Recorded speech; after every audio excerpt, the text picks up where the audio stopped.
I thought we could touch base, though, a little bit, touch on the game of the weekend, in my opinion. It's the Niners going to Lambeau to take on the Packers.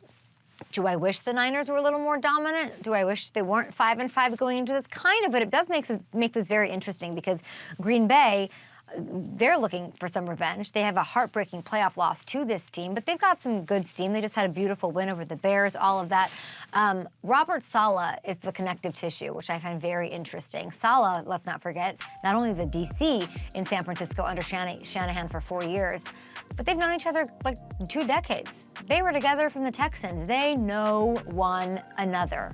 Who does it benefit? Probably Shanahan. You know, Matt LaFleur, he's got familiarity with Shanahan in his own right. Saleh, though, sort of sees him with a different lens, right? Because he went up against Kyle's offenses every day in practice. He knows how the butter is churned.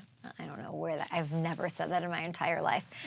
To know something defensively, I think, is to know it in a different way. And I don't know who gets the benefit here. But let's listen to LaFleur. Here was his reaction when he asked if Saleh, who he brought in after he was let go by the Jets, what has he been doing? How helpful has he been giving insight leading up to this Niners bout this week?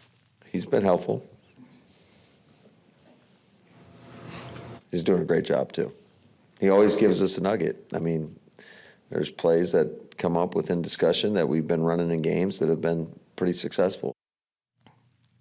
We're going to have more from Matt LaFleur a little bit later in the show because he was talking about Saleh's investment, his impact in last week's game against the Bears, and so on and so on. But you saw the smile, okay? That wasn't like sponsored by Invisalign right there. That was real. That was the real deal here. I'm going to get into specifics with Luke on this, but I did think it was important to bring up, and I find it fascinating that he's helping the offense after specializing in defense for 20 years in the league. So I'm sure part of that is, you know, so he doesn't step on Halfley's toes. That's really working quite well. But he's got a unique vantage point we're going to get into with our guy. Okay, should we take a break? Let's do it. Let's do it. Let's take a break and get set for